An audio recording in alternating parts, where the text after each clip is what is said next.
جو تھی وہ مومنین کی ذکر تھی، دوسری میں پھر کافر کا بیان آیا، اس کی پوری تفصیل آ گئی تھی، اور اب یہ تیسری قسم جو ہے یہ منافقین کی ہے۔ منافقین کون لوگ تھے؟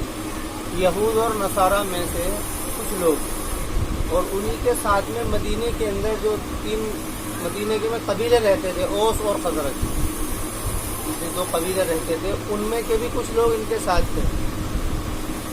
انہوں نے یہ سوچا تھا، بلکہ انہوں نے یہ پلان کیا تھا کہ ہم نہ تو مسلمان ہوں گے اور نہ ہی ہم کھلم کھلا ہم ہیں ان کے خلاف ہوں گے، نہ ہی ہم غیر مسلم ہوں گے کھلم کھلا اور نہ ہی مسلمان ہوں گے، بلکہ جہاں جائیں گے وہاں ایسے ہو جائیں گے۔ تو وہ منافق لوگ تھے، تو ان کے بارے میں بات آئی تھی، اولئک الذین اشتروا الضلالۃ بالہدی فبما ربحت تجارتہم وما کانوا مہتدین۔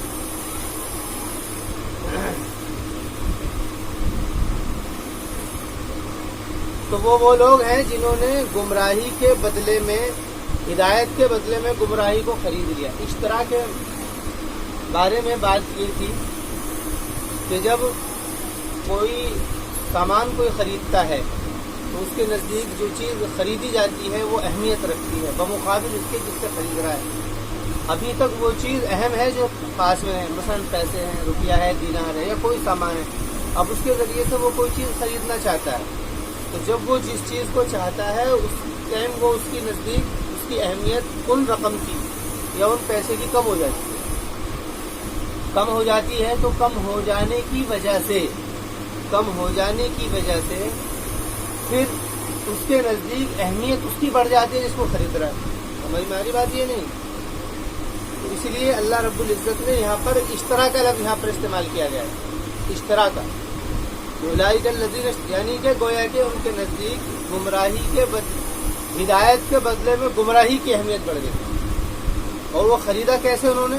کیونکہ جب وہ رسول اکرم علیہ السلام کے پاس گئے تو وہاں انہوں نے سنا اور ہر چیز کو دیکھا، اور وہاں جا کر کے انہوں نے اقرار بھی کر لیا، لیکن پھر جب وہ ان کے پاس آتے ہیں، اپنے شیاطین کے پاس آتے ہیں، تو پھر وہ گمراہی کے اوپر راضی ہو جاتے ہیں۔ اس لیے کہا اولئک الذین اشتروا الضلالۃ بالہدی فبما ربحت تجارتہم، تو وہ لوگ ہیں کہ جنہوں نے خرید لیا ہے گمراہی کو ہدایت کے بدلے میں، استبدلوہا بھی، یعنی کہ بدل دیا ہے، فبما ربحت تجارتہم، تو کیا فائدہ دیا ان کی تجارت نے، ماں یہ استفہامیہ ہے، تو کیا فائدہ دیا ان کی تجارت نے، اے ما ربحوا بہا بل خسروا، ربح یبرح، عربی کے اندر یہ لفظ جو ہے تجارت کے لیے، نفع کے لیے آتا ہے، نفع کے معنی بھی نفع ہے، لیکن یہ ربح کا لفظ ہے، یہ جب کوئی چیز خرید کر کے کوئی فائدہ اٹھایا جاتا ہے، خرید کر کے جو فائدہ ہوتا ہے، بیع و شراء میں جو فائدہ ہوتا ہے اس کے لفظ آتا ہے ربح۔ فبما ربحت تجارتہم، تو کیا فائدہ اٹھایا انہوں نے تجارت نے، اے ما ربحوا فیہا بل خسروا، بلکہ وہ ہلاک ہو گئے، خسارے میں ہو گئے، لمصیرہم، ان کے گر جانے کی وجہ سے ہمیشہ آگ کی طرف، وما کانوا مہتدین، اور وہ ہدایت پر نہیں ہے۔ یہ ہے آیت، فبما ربحت تجارتہم وما کانوا مہتدین، اور نہیں ہے ہدایت والی، یعنی یہاں پر ان کا حال ذکر کر دیا کہ اصل بات یہ تھی کہ وہ ہدایت پر نہیں تھے، کہ اگر وہ ہدایت پر آ جاتے، یہ ہدایت کو تسلیم کر لیتے، تو پھر یہ کبھی بھی گمراہی کو کر کبھی راضی نہ ہوتے، وما کانوا مہتدین۔ فیما فعلوا مثلہم صفتہم فی النفاق، یعنی اس چیز میں جو انہوں نے کیا ہے۔ اب یہاں سے اللہ رب العزت نے یہ جو دو قسمیں تھیں منکرین کی، ایک قسم مشرکین کی جو کافر ہو گئی تھی، دوسری قسم مشرکین کی وہ جو کہ منافق ہو گئی تھی، ان دونوں کی مثال دی ہے۔ یہ تمثیل ہے، دو عربی میں دو لفظ ہیں، ایک تو تمثیل، ایک تشبیہ۔ تمثیل اور تشبیہ میں فرق ہوتا ہے، تمثیل اور تشبیہ میں فرق یہ ہوتا ہے کہ تشبیہ جو ہے وہ کسی کی مثال دی جاتی ہے، یعنی اسی کی طرح سمجھانے کے لیے۔ مثلا کوئی آدمی کسی دوسرے ملک سے آیا، کسی دوسرے دیش سے آیا، اور اس نے وہاں پر ایک جانور دیکھا، اور وہ جانور ایسا ہے انجانا، ایسے سمجھو جیسے کہ اس نے وہاں پر یعنی کہ گدھا دیکھا، اور ہمارے اس جگہ پر گدھا نہ ہو، تو وہ جب بتائے گا تو تشبیہ دے گا، اور وہ کہے گا دیکھو کہ بات یہ ہے کہ میں نے وہاں پر ایسا جانور دیکھا کہ وہ یعنی کہ وہ لمبائی چوڑائی میں تو ایسا تھا جیسے کہ بھینس کا بچہ ہوتا ہے 1 سال کا، اس طریقے کا تھا، اور اس کا سر جو تھا وہ منہ اس کا گھوڑے کی طرح ہوتا تھا، اور جیسے گھوڑے کی پونچھ ہوتی ہے ایسی اس کی پونچھ تھی لمبی، 4 پیر تھے، یعنی جو بتانے کے لیے یہاں پر ایسا جانور نہ ہو، تو اس طریقے سے مثال دی جاتی ہے۔ تو تشبیہ اور تمثیل میں فرق یہ ہے کہ تشبیہ میں مثلا مثال دی جاتی ہے، اور تمثیل میں کسی کو کوئی بات سمجھانی ہو تو بالکل وہی صورت واقعہ کو اسی کے صورت واقعہ کے مقابلے میں لا کر کے رکھ دیا جاتا ہے۔ یعنی یہ کہا جائے کہ تم تو ایسے ہو جیسے کہ وہ ہوتا ہے نا، جانور ہوتا ہے جس کو سانڈ کہتے ہیں، جو وہ ہر جگہ جا کر کے پھرتا ہے۔ یعنی کہنے کا مطلب کیا ہے، تمہارے ساتھ بھی ایسے ہی ہونا چاہیے، یعنی وہ ایسا سمجھو گویا کہ وہ اس کو اسی جانور کی طرح کر رہا ہے۔ سمجھ میں آگے بات؟ تمثیل۔ تو یہاں پر اللہ رب العزت نے تمثیلاً یہ 2 مثالیں ذکر کی ہیں۔ پہلی مثال کافرین کی ہے۔ بات کیا ہے؟ بات یہ ہے کمثل الذی استوقد نارا، ان لوگوں کی طرح ہے مثال ان کی، ان لوگوں کی طرح ہے استوقد نارا، کسی نے آگ جلائی، استوقد نارا کہ اس نے آگ جلائی، یعنی تاریکی میں آگ جلائی، فلما اضاءت ما حولہ، اور پھر جب اس نے منور کر دیا اس کے اضاء ضوء روشنی، اور انارت نور، اس کے معنی بھی روشنی آتی ہے۔ اضاءت جو ہوتی ہے ضوء، یہ جو ہے جب کسی آگ کے ذریعے سے یا لائٹ کے ذریعے سے جب روشنی ہوتی ہے اس کے لیے ضوء کہتے ہیں، یا سورج ضوء الشمس۔ لیکن اگر ہدایت کی روشنی ہدایت کی بھی ہوتی ہے اس کے لیے نور کا لفظ آتا ہے۔ فلما اضاءت، پھر جب اس نے روشن کر دیا ما حولہ، وہ چیزیں جو کہ اس کے چاروں طرف ہیں، تاکہ وہ دیکھیں اور فائدہ اٹھائیں اور خوف سے معمون ہو جائیں۔ کوئی رات، اندھیری رات میں کہیں پر اندھیرا ہو اور لوگ جو ہے وہاں پر خوف زدہ ہو رہے ہوں، پریشان ہو رہے ہوں، اور ایک شخص آئے اور وہاں آ کر کے روشنی آگ جلا دے تاکہ روشنی ہو جائے اور لوگ ذرا خوف سے معمون ہو جائے اور ان کو نظر آنے لگے۔ تو پھر جیسے ہی وہ روشنی جلائے ویسے ہی ذهب اللہ بنورہم، تو ان کی آنکھیں جو ہے اندھی ہو جائے، تو لے جائے اللہ تعالیٰ ان کی روشنی کو، اطفاہا، یعنی کہ ان کو وہ اندھا کر دے۔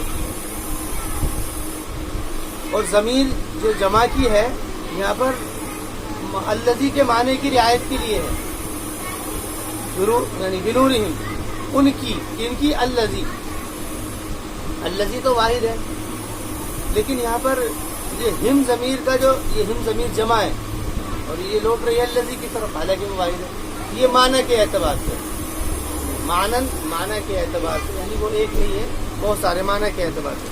تو ذهب اللہ بنورہم وترکہم فی ظلمات لا یبصرون، اور اللہ چھوڑ دے ان کو تاریکی میں کہ وہ نہ دیکھیں۔ یعنی ایک قافلہ ہے، وہ اندھیری رات کے اندر کہیں جا رہا ہے یا ہے، اچانک سے اندھیرا ہو جائے اور وہ جنگل کے اندر خوف زدہ ہو جائے، اور پھر ان کی مدد کے لیے کوئی شخص آئے اور وہ آگر کے وہاں پہ آگ جلائے، روشنی کرے، اس سے لوگ خوف سے معمول ہو جائیں اور کچھ ان کو نظر آنے لگے۔ جیسے ہی اس نے آگ جلائی روشنی کے لیے ویسے ہی ان کی آنکھیں کیا ہیں، پھوٹ گئی یا ان کی روشنی چلی۔ تو یہ مثال ہے، یعنی کہ تمہارے میں جو آگ جلانے والے وہ حضرت محمد صلی اللہ علیہ وسلم، جنہوں نے تمہارے لیے ہدایت کی ایک آگ جلائی، روشنی جلائی، لیکن اس نے روشنی جلائی لیکن تم اندھے ہو گئے۔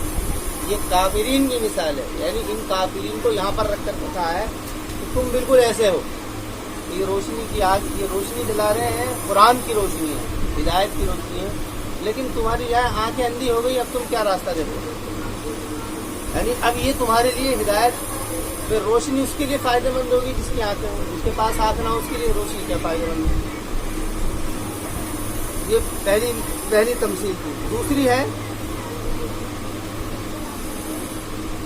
وَتَرَكَهُمْ فِي ظُلُمَاتٍ لَا يُبْصِرُونَ، اور چھوڑ دیا اس نے ان کو تاریکی میں، لا یبصرون، کہ وہ نہیں دیکھ رہے ہیں، ما حولہم، یعنی کہ جو ان کے چاروں طرف ہے، حیران ہیں راستے سے، خوف زدہ ہیں۔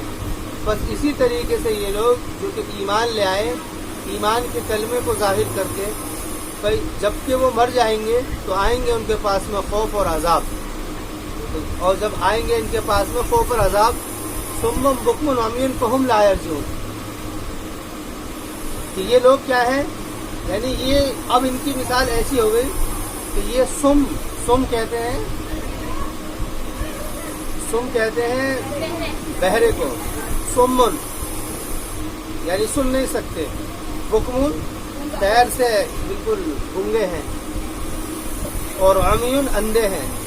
مثلا دیکھیں یہ 3 ذرائع ہیں، کسی بھی راستے کو دریافت کرنے کے لیے 3 ذرائع ہیں،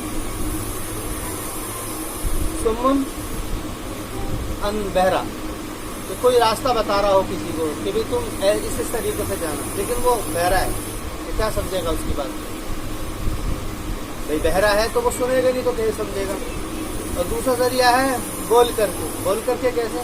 جب اس کو راستے کا نہیں پتا تو وہ راستے کے لیے سوال زبان سے پوچھ سکتا ہے کہ بھائی مجھے فلاں جگہ جانا ہے، مجھے راستہ بتا دو، لیکن وہ بول نہیں سکتا، کیوں؟ کیونکہ وہ گنگا ہے، بول سکتا نہیں۔ اور کیا ہے، وہ اندھا بھی ہے۔ اندھا کیسے ہے کہ وہ چل نہیں سکتا، کوئی اگر اس کو اشارے میں بھی بتائے، اشارے میں بھی اگر کوئی بتائے تو چل جائے گا۔ بھائی اگر آنکھیں نہیں ہیں، وہ زبان گنگا ہے لیکن دیکھنے والا ہے، اشارے سے کوئی اس کو بتا دے گا، اشارے سے وہ سمجھ نہیں سکتا کیونکہ وہ اندھا ہے۔ اور اس لیے سن سکتا نہیں ہے کیونکہ کیا ہے، وہ بہرا ہے۔ تو یہ 3 ذرائع ہیں راستے کی رہبری کے لیے، ان میں سے اگر ایک بھی ذریعہ ہو تو آدمی جو ہے وہ منزل تک پہنچ سکتا ہے۔ مثلا ایک آدمی بولنے والا ہو تو بولنے والا ہو کسی سے کہتے مجھے فلاں جگہ جانا ہے، اب اس کی مدد کرنے والا چاہے وہ اندھا ہے اور بہرا ہے، اس کی مدد کرنے والا اس کو ہاتھ پکڑ کر لے جا سکتا ہے کہ اس کو وہاں جانا، ایسا بھی نہیں ہے۔ اب اس کے علاوہ کیا ہے، اب یہ کیا ہے، بول تو سکتا ہے لیکن کیا ہے، یہ سن نہیں سکتا۔ اب سن نہیں سکتا، اب یہ بول کر کے پوچھ رہا ہے لیکن اس کو کوئی بتا رہا ہے تو یہ اس کو سمجھ میں نہیں آ رہا کہاں جانا ہے۔ تو یہ تینوں ذرائع، اگر یہ تینوں ذرائع نہیں ہیں تو انسان منزل پر نہیں پہنچ سکتا۔ یہ 3 ذرائع ہیں۔ تو قرآن نے کہا کہ یہ جو ہے اندھے بھی ہیں، گنگے بھی ہیں، بہرے بھی ہیں، فہم لا یرجعون، تو یہ نہیں پلٹیں گے، یعنی اب یہ وہاں جا کر کے ایسے ہو گئے ہیں بالکل، اب یہ ہدایت کی طرف ان کو اگر کوئی بتائے بھی تو یہ سن نہیں سکتے، دکھائے تو دیکھ نہیں سکتے، اور اگر یہ پوچھنا چاہیں تو پوچھ نہیں سکتے۔ یہ مثال، یہ تمثیل تھی کافرین کی، اسی مثال ہے او جو ہے تقسیم کے لیے ہے، او بمعنی یا، تمثیل یعنی تقسیم ہوتی ہے، یا تو یہ کر لو یا یہ کر لو۔ یہاں پر دوسری تقسیم یعنی دوسری مثال، او مثلہم او کصیب من السماء فیہ ظلمات ورعد وبرق، سیب ہے اصحاب مطر، یہ بادل، اصحاب مطر بادل والے، اصحاب صحب کی جمع بادل کہتے ہیں، اور اس کی اصل سیوب تھی، منصابہ یسوب، اس کی اصل جو ہے سیوب ہے، صحابہ یسوب، یہ نصرہ سے، تو سیب بادل، یا ان کی مثال بادل کی طرح ہے، کصیب بادل کی طرح ہے۔ یہاں پر مثال جو ہے یہ منافقین کی ہے، او کصیب من السماء، یا بادل کی طرح ہے آسمان سے ہی بادل ہوتے ہیں جو برستے ہیں، فیہ ظلمات ورعد وبرق، کہ جن بادلوں کے اندر ظلمات تاریکی ہو، اندھیرا، ورعد، رعد کہتے ہیں گڑگڑاہٹ کو، بادل گرجتے ہیں، گرجنا، وبرق، اور بجلی ہو، یعنی کوئی قافلہ ہے، اس قافلے کو راستے میں کیا ہے کہ بادل، وہ بادل کیا ہے، اندھیری رات میں بادل جب گرجتے ہیں اور بجلی چمکتی ہے تو آدمی کیا ہوتا ہے، خوف زدہ ہو جاتا ہے۔ یجعلون اصابعهم فی آذانہم، کہ وہ بنا لیتے ہیں، یعنی وہ کر لیتے ہیں اپنی انگلیوں کو اپنے کانوں میں، وہ ایسے سنتے ہیں تو اپنی کانوں میں اپنی انگلیاں ٹھوس لیتے ہیں، فی آذانہم من الصواعق، صواعق کہتے ہیں چیخ کی وجہ سے، وہ چیخ ہوتی ہے بادلوں کی گرج سے، اور بجلی کے چمکنے سے اور اس کی گڑگڑاہٹ سے جو وہ ایک خوف کی جو ایک آواز ہوتی ہے، اس کے ڈر کی وجہ سے وہ سوچتے ہیں کہ کانوں میں انگلی دے دو. میں نے سوال کی تاکہ شدت صوت الرعد لئلا يسمعوا، تاکہ نہ سنے وہ. حضر الموت، موت کے ڈر کی وجہ سے، موت کے ڈر کی وجہ سے. یعنی یہ دوسری تمثیل ہے. دوسری تمثیل کس کی ہے؟ یہ ان کی ہے، منافقین کی. یہ اس طریقے سے ہے، یہ اس طریقے سے ہے کہ یہاں سے بادل سے مراد قرآن کریم ہے یا رسول اکرم علیہ السلام کی ذات عالی ہے. یہ قرآن کریم، اس کے اندر بجلی ہے، چمک ہے، اور کیا ہے؟ گڑگڑاہٹ ہے. بجلی چمک تو ایک ہی بات، بجلی ہے اور اس کے اندر ہاں چمک ہے.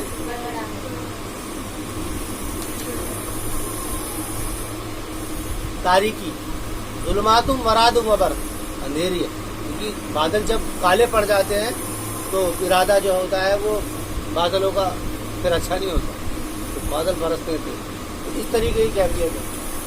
تو یہ جو تاریکی ہے، یہ تینوں چیزیں ایک طریقے کی عذاب ہے. تو قرآن کریم کے اندر جو عذاب کی اور وعید کی جو آیاتیں ہیں، یہ اس سے تفصیل ہے. یعنی وہ جو بادل ہے وہ قرآن ہے، اور اس کے اندر گڑگڑاہٹ، بجلی، چمک ہے، یہ قرآن کریم کی وہ وعید والی آیتیں ہیں کہ جب ان کے سامنے قرآن، کیونکہ یہ لوگ منافقی جو تھے یہ جان گئے تھے، ان کو پتا تھا، کیونکہ ان میں اکثر تعداد یہود نصارہ کی تھی، یہ جانتے تھے سب کہ یہ محمد صلی اللہ علیہ وسلم حق کے اوپر ہے، اور یہ جو قرآن لے کر کے آئے، دین لے کر کے آئے، یہ بھی بالکل حق ہے. اور جب یہ مان گئے، ان کے سامنے جب قرآن کریم آتا اور قرآن کریم کے اندر یہ سارے واقعات ہوتے اس طریقے سے، تو اس کی وجہ سے وہ ڈرتے، اور ڈرنے کی وجہ سے پھر یہ جیسے کہ ایک آدمی بجلی کی چمک کی وجہ سے ڈر سے بچنے کے لیے کیا کرے؟ کانوں میں انگلی دے لے. کیا کانوں میں انگلی دینے سے وہ بچ سکتا ہے؟ وہ نہیں بچ سکتا، لیکن اپنے آپ کو جھوٹا صبر دے سکتا ہے. تو ایسے ہی یہ لوگ کیا کرتے تھے، جب اس طریقے کی آیتیں آتی تو یہ گویا کہ وہاں سے یا تو کانوں میں انگلیاں دے لیا کرتے تھے، یا وہاں سے نکل کر کے ایک طرف ہو جایا کرتے تھے بچنے کے لیے.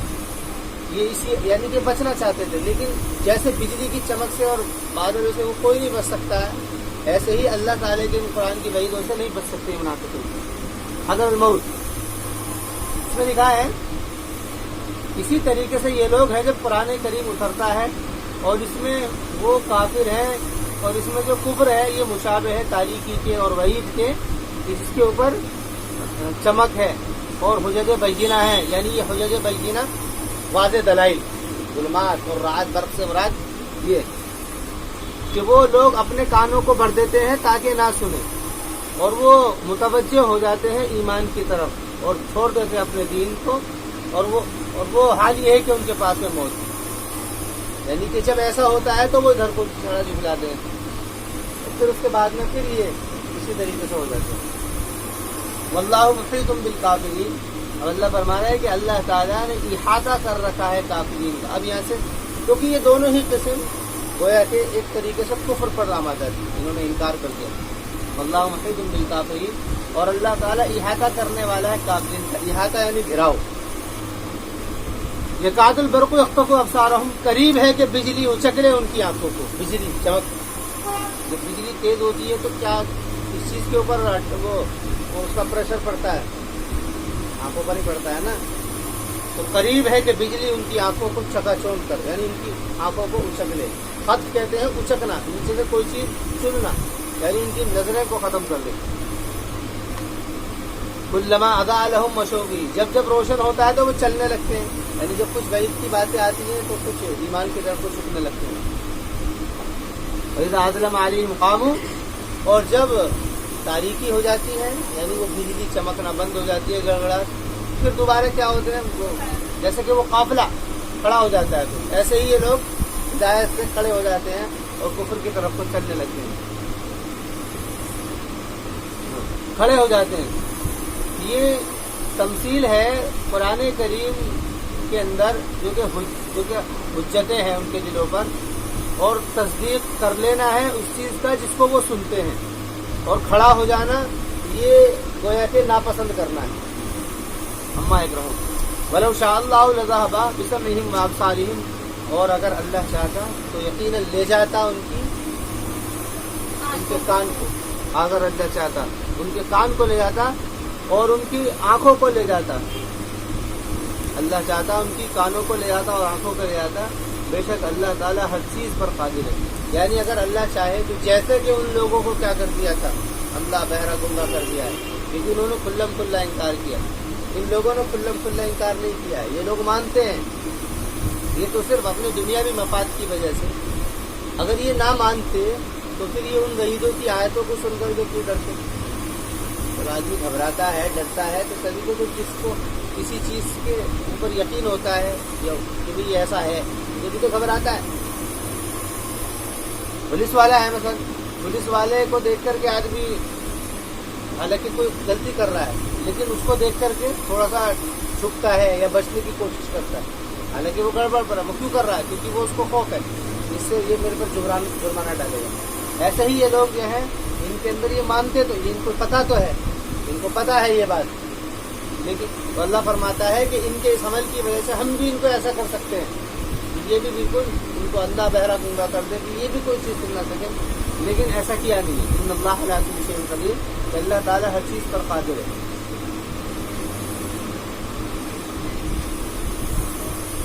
اور ان میں سے قدرت پر یہ بھی ہے کہ اللہ تعالیٰ نے جو ذکر کیا ہے وہ سب ختم کر دے, یعنی ان کے اندر بالکل ان کو ہدایت سے طرف کر دے. آگے بیان ہے یا ایھا الناس اعبدوا ربکم الذی خلقکم والذین من قبلکم لعلکم تتقون. یہاں پر تو بیان ہے, یہاں پر بیان اس سے الگ لیا ہے. اس کو جملہ معترضہ کہتے تھے. ایک بات چل رہی ہے, کسی سے بات چل رہی تھی, قرآن کریم میں بات چل رہی تھی یہود اور نصارہ سے, اور مشرکین سے, منافقین سے بات چل رہی تھی.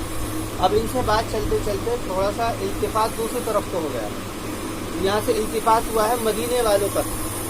یا ایھا الناس اعبدوا ربکم الذی خلقکم والذین من قبلکم لعلکم تتقون. اور بلکہ یہاں پر خطاب ہے ان لوگوں پر بھی, اے لوگوں اعبدوا ربکم الذی, کہ تم عبادت کرو اپنے اس رب کی جس نے تم کو پیدا کیا.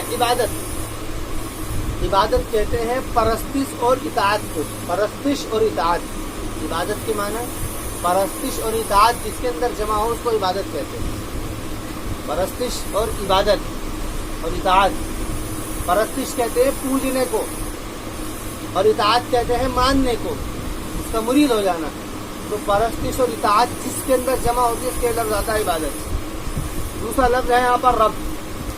اعبدوا ربکم الذی خلقکم. رب, رب کس کو کہتے ہیں؟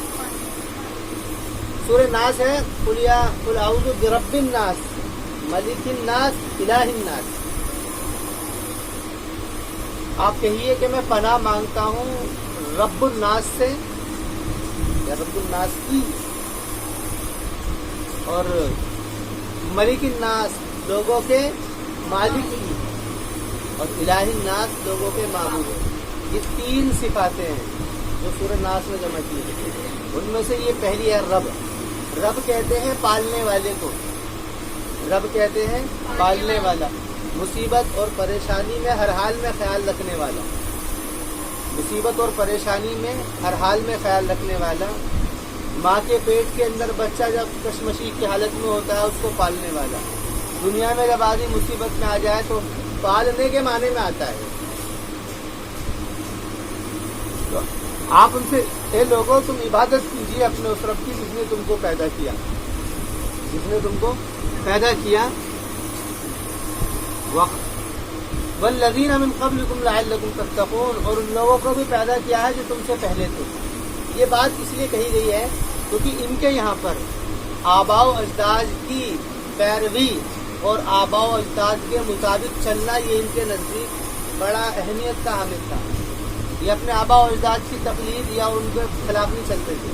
اس کا نتیجہ یہ ہوا ہے کہ پرانے جو لوگ تھے ان لوگوں کو انہوں نے اپنا معبود بنا لیا تھا. جو پرانے جو لوگ تھے, جو اچھے لوگ تھے, اچھے لوگوں کی بعد میں اچھائی کو یاد کرتے انہوں نے ان کے مجسمے بنائے اور بعد میں ان کو معبود بنائے. تو قرآن نے یہ کہا کہ بھائی اللہ نے تو تم کو بھی پیدا کیا ہے, اور جن کی تم پرستش کر رہے ہو, عبادت کر رہے ہو, ان کو بھی پیدا کیا ہے. والذین من قبلکم لعلکم تتقون, تاکہ تم ڈرو. یہاں پر مفعول محذوف ہے. یہ اصل میں تھا لعلکم تتقون, تتقون الناس. اس کی جو ہے بعد میں وہ تفصیل آ بھی جائے گی. میں لعلکم تتقون تاکہ تم ڈرو. لعل جو ہے یہاں پر یہ لعل یہ یقینی یہ لعل کی دو قسمیں ہیں. اس میں سے ہے لعل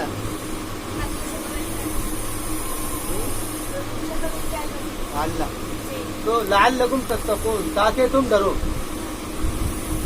بعبادته عقابه ولعل في الاصل للترجي في كلامه تعالى للتحقيق. لعل جو ہے ترجی کے لیے ہے امید کے لیے لعلکم تتقون. لیکن یہاں پر بھی یہ ترجی ہی کے لیے لعلکم تتقون شاید کہ تم ڈرو. مطلب کہ جب تم اس بات کو خیال کرو اگر تم اس بات کو خیال کر لو گے تو امید ہے کہ تم جو ہے ڈرنے لگو گے. لعلکم تتقون. اور وہ ذات کون ہے؟ الذی جعل لکم الارض فراشا کہ جس نے تمہارے لیے زمین کو بچھونا بنایا ہے. بنانا جعل بنانا ایک ہے پیدا کرنا. پیدا کرنے سے مراد تو یہ ہے کہ اس کو اس کی پیدائش اور بنانا مثلا یہ کاغذ پیدا کیا گیا یہ کاغذ پیدا کیا اس کے بعد پھر اس کو بنایا گیا کیا ہے کتاب بنا دیا گیا. پہلی ہی مرتبہ میں یہ کتاب نہیں بنی ہے. پہلی مرتبہ میں کیا ہوا ہے کاغذ بنا ہے. دوسری مرتبہ میں عمل ہوا ہے اس کے بنانے کا کتاب. اسی طریقے سے پہلی مرتبہ میں خلق کا عمل ہوا ہے کہ زمین کو بنایا گیا. پھر اللہ رب العالمین کو بچھونا بنا دیا. الذی جعل لکم الارض فراشا حال بساطا یفترش لا غایۃ لها فی الصلابۃ ایلونۃ فلا یمکن الاستقرار. یعنی کس طریقے سے بچھونا بنایا ہے کس طریقے سے بچھونا بنایا ہے اس طریقے سے بچھونا بنایا ہے کہ زمین یہ اس آیت کے لے کر کے کچھ سائنس جو ہے سائنسداں جو ہیں وہ اس سے استدلال کرتے ہیں کہ دیکھو زمین جو ہے اللہ رب العزت نے گول بنائی تھی لیکن اب اللہ رب العزت نے اس کے اندر وہ صلاحیت پیدا کر دی ہے کہ انسان اس کے باوجود گول ہونے کے ہر جگہ رکا ہوا ہے. کوئی چیز گول ہو اوپر والا آدمی تو رک سکتا ہے ادھر والا تو گرے گا. لیکن اللہ رب العزت نے زمین کے اندر وہ صلاحیت دی ہے کہ زمین کے اندر انہوں نے استدلال کیا ہے. اس سے استدلال کرنا یہ قرآن کا مدعا نہیں ہے. اگر استدلال ہوتا ہے تو قرآن کے اس سے فرق نہیں ہے. وہ بس اتنی بات کہتا ہے کہ ہم نے زمین کو بچھونا بنایا. ہو سکتا ہے وہ بات بھی ہو سکتا ہے وہ بات بھی ہو اور ہو سکتا ہے کوئی دوسری بات ہوگی. وہ بھی بات ہو سکتی ہے کہ زمین جب گول ہوگی تو پھر وہ کیسے انسان اس پر روکے گا. بچھونا بنانے کا مطلب یہ ہے کہ جس کے اوپر آدمی بیٹھ جائے یا کھڑا ہو جائے یا ٹک جائے تو اس کو وہ صلاحیت دے دی ہے. الذی جعل لکم الارض فراشا کہ جس نے تمہارے لیے زمین کو بچھونا بنایا ہے اور اس طریقے سے نہ تو وہ اتنا نرم ہے کہ اس کے اندر آدمی دھس جائے اور نہ اتنا سخت ہے کہ اس کے اندر آدمی کچھ بنا نہ سکے. زمین ایسی ہے نا اس کو کھود کر کے اس میں بہت سارے کام ہو جاتے ہیں. اس پر آدمی کھڑا ہوتا ہے تو دستا بھی نہیں. تو اس طریقے سے زمین کو بنائیے. والسماء بنا اور آسمان کو چھت بنایا ہے. آسمان کو چھت بنایا ہے کس طور پر کہ بنا آسمان کو چھت اس کے سقفہ اس کا سقفہ بنا کہتے ہیں اوپر کی چیز کو. بنا کہتے ہیں اوپر کی چیز کو. ایک ہوتا ہے بچھونا ایک ہوتا ہے اس کے اوپر آشیانہ. اس کے اوپر آشیانہ نیچے بچھونا اوپر آشیانہ. آشیانہ کہتے ہیں اوپر کی چیز کو. تو اللہ رب العزت نے آسمان کو اسی طریقے سے بنایا اور سماء بنا. اب اس میں اعتراض ہے سائنسداں کو کہ بھی آسمان تو کوئی یعنی کوئی سولڈ چیز نہیں ہے. وہ تو گیس ہے. وہ تو ایک گیس ہے جو کہ پھیلی ہوئی ہے اسپیس کے اندر پھیلی ہوئی ہے. اسپیس کے اندر پھیلی ہوئی ہے جو نظر آتی ہے. اصل میں بات یہ ہے پہلے یہ طے کرنا ہوگا کہ قرآن کریم کو یہ دیکھنا ہوگا کہ کتاب کس کی ہے. یہ سائنس کی کتاب ہے. یہی ایسے لوگوں سے بات کر رہی ہے جو سائنسداں ہیں. یہ عرب کے ان لوگوں سے بات کر رہی ہے جو کہ عام ہے. ان سے بات کر رہی ہے. ان سے اگر بات کر رہی ہے تو ان کے سامنے آسمان اوپر نظر آتا تھا اور زمین نیچے آتی تھی. ان کو کہہ رہی ہے کہ یہ زمین کو ہم نے نیچے بنایا. لیکن اگر سائنسداں اس کے اندر آئیں گے وہ بھی اس میں گھوم جائیں گے. کیسے گھومیں گے دیکھو کہ بنا کہتے ہیں اوپر کی چیز کو. اب اس سے اعتراض نہیں ہے کہ وہ گیس ہو یا پھر وہ کوئی سالڈ چیز ہو. تو تین چیزیں ہیں نا سالڈ لکوڈ گیس. یہ تین قسمیں ہیں. دھات کی جو ہے تین چیزیں. سالڈ جو مضبوط ہے مثلا یہ کاغذ مضبوط ہے. لکوڈ جو نرم ہو جیسے کہ پانی ہے یا بہت ساری, ایک ہوتا ہے گیس. یہ 3 چیزیں ہیں. قرآن نے کہا ہے کہ ہم نے چھت بنائی ہے. اب یہ تینوں چیزوں میں سے کچھ بھی ہو سکتی ہے. یہ تینوں چیزوں میں سے کچھ بھی ہو سکتی ہے. وَأَنزَلَ مِنَ السَّمَاءِ مَاءً فَأَخْرَجَ بِهِ مِنَ الثَّمَرَاتِ رِزْقًا لَكُمْ, اور اتارا آسمان سے پانی. اب دیکھیے اپنے قرآن نے اپنی اس بات کو یہاں پر واضح بھی کر دیا. بارش آسمان سے پانی آتا ہے کیا؟ پانی آتا ہے بادلوں سے. پانی آتا ہے بادلوں سے. تو چونکہ بادل بھی اوپر ہوتے ہیں, بادل بھی اوپر ہوتے ہیں, تو اس اعتبار سے کہ وَأَنزَلَ مِنَ السَّمَاءِ مَاءً فَأَخْرَجَ بِهِ مِنَ الثَّمَرَاتِ, اور پھر اللہ رب العزت نے اس کے ذریعے سے پھل نکالے تمہارے لیے رزق بنا کر کے. بادل آسمان کا جو پانی ہے وہ سائنس کے یہاں پر ایک بحث ہے. سائنٹسٹوں کے یہاں پر ایک بحث یہ ہے کہ جتنی بھی چیزیں ہیں دنیا کے اندر وہ ساری چیزیں پانی سے ہیں. اکثر 80-85% حصہ پانی سے, اور یہ حقیقت ہے. کیونکہ اللہ رب العزت نے دنیا میں جتنی بھی چیزیں بنائی ہے اس کے اندر پانی سے ہی بنائی ہے. حتیٰ کہ زمین پر پیداوار جتنی ہوتی ہے وہ پانی سے ہوتی ہے. پھلوں کے اندر ٹیسٹ جو پیدا ہوتے ہیں وہ بھی کس سے پیدا ہوتے ہیں؟ وہ بھی پانی سے ہی پیدا ہوتے ہیں. پھلوں کے اندر جو مزے اور ٹیسٹ پیدا ہوتے ہیں وہ بھی پانی سے ہوتے ہیں. پھلوں کا کھٹا ہونا, میٹھا ہونا, یہ ساری چیزیں پانی سے ہی ہیں. یہ اللہ کی قدرت ہے. وَأَنزَلَ مِنَ السَّمَاءِ مَاءً فَأَخْرَجَ بِهِ مِنَ الثَّمَرَاتِ رِزْقًا لَكُمْ, تم اس کو کھاتے ہو. وَتَعْلِفُونَهُ بِهِ دَوَابَّكُمْ, اور اپنے جانوروں کے لیے چارہ بناتے ہو اسی کھانے کو.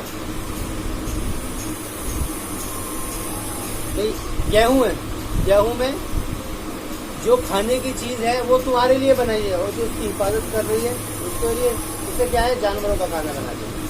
اس کے اوپر جو بھوسا ہوتا ہے وہ جانور کھاتے ہیں. اس پر لوگوں فَلَا تَجْعَلُوا لِلَّهِ أَنْدَادًا, ند کہتے ہیں ساتھی کو. ند اصل ہے ساتھی. تو فَلَا تَجْعَلُوا لِلَّهِ أَنْدَادًا, تو تم اللہ کے لیے کوئی ساتھی مت بناؤ. تم اللہ تعالیٰ کے لیے کوئی ساتھی مت بناؤ کہ اللہ رب العزت نے تمہارے لیے یہ کیا ہے, اور تم اللہ کے لیے کسی کو فَلَا تَجْعَلُوا لِلَّهِ أَنْدَادًا وَأَنْتُمْ تَعْلَمُونَ, اور تم جانتے ہو, یعنی تم اس بات کو جانتے ہو. فَلَا تَجْعَلُوا لِلَّهِ أَنْدَادًا وَأَنْتُمْ تَعْلَمُونَ, لیکن اس بات کو جانتے ہو کہ اس کا کوئی ساتھی نہیں ہے. اس کے بعد بھی یہ لوگ اس کام کو کیا کرتے تھے؟ فَلَا تَجْعَلُوا لِلَّهِ أَنْدَادًا وَأَنْتُمْ تَعْلَمُونَ,